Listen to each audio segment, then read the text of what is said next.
देश के 5 राज्यों में विधानसभा चुनाव होने जा रहे हैं, जिसमें से मिजोरम में 7 नवंबर को मतदान हो चुका है और मध्य प्रदेश में 17 नवंबर को मतदान होना है। छत्तीसगढ़ में 7 नवंबर में पहला चरण निपट चुका है, वहीं 17 नवंबर को दूसरे चरण में भी मतदान बाकी है। राजस्थान में 23 नवंबर को, तेलंगाना में 30 नवंबर को वोट डाले जाएंगे। चुनाव परिणाम 3 दिसंबर को आएंगे, लेकिन उससे पहले कयास लगाए जा रहे हैं, आंकड़े आ रहे हैं। चुनावी तमाम राजनीतिक पंडित चुनाव को लेकर आंकड़ों को सामने रख रहे हैं। सरकार किसकी बन रही है, इसकी संभावना व्यक्त कर रहे हैं। न्यूज चैनल अपने अपने सर्वे के जरिए, तमाम अखबार अपने सर्वे के जरिए इस स्थिति को स्पष्ट करने का अनुमान जता रहे हैं कि सरकार किसकी बन सकती है। लेकिन ऐसे में ज्योतिषाचार्य भी अपने आंकड़ों को सामने रखें। वैसे आप ज्योतिष को माने या ना माने, मोदी सरकार तो खूब मानती है और इसे प्रमोट भी करती है। यहाँ तक कि मोदी सरकार ज्योतिष को साइंस मानती है और साइंस के आंकड़ों पर विश्वास भी करती है। इसलिए जो भी आंकड़े ज्योतिषाचार्य रखेंगे उसे बीजेपी तो जरूर ही मानेगी। न्यूज चैनल के सर्वे में तो बीजेपी हार रही है। हर चैनल ये बता रहा है कि कांग्रेस सत्ता में आ रही है। इस बार पीएम मोदी के नाम पर उनके चेहरे पर वोट नहीं मिल रहा है। हालात इतने खराब हैं कि पीएम मोदी की रैलियां भी गिनी चुनी हो रही हैं और वो भी इतनी जोशीली नहीं है। गृह मंत्री अमित शाह से लेकर बीजेपी के सीनियर लीडर्स भी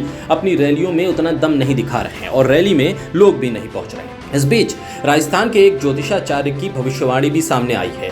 कई ज्योतिषों की तरफ से कुछ आंकड़े रखे गए हैं, जिसमें बीजेपी के लिए चौंकाने वाली स्थिति पैदा हो रही है।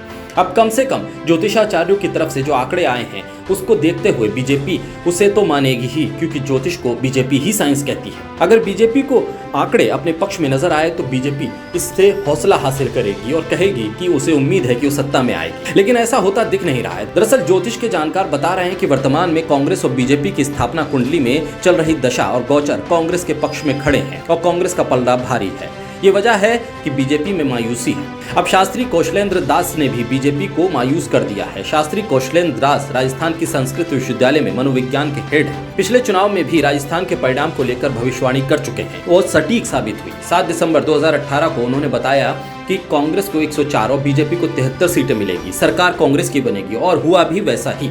एक बार फिर उन्होंने एक आंकड़ा सामने रखा है और ट्वीट करके लिखा है कि राजस्थान के प्रतिष्ठित ज्योतिषियों ने ग्रह की चाल पर विचार करते हुए प्रश्न कुंडली के आधार पर प्रदेश की 200 सीटों पर भविष्यवाणी की है, जिसमें भारतीय जनता पार्टी को 85 और कांग्रेस को 105 सीटें मिल रही हैं। यानी सरकार तो कांग्रेस की ही बन रही है। ऐसे में बीजेपी के लिए एक और झटका है। अब असल नतीजों के लिए मतगणना का इंतजार करना होगा।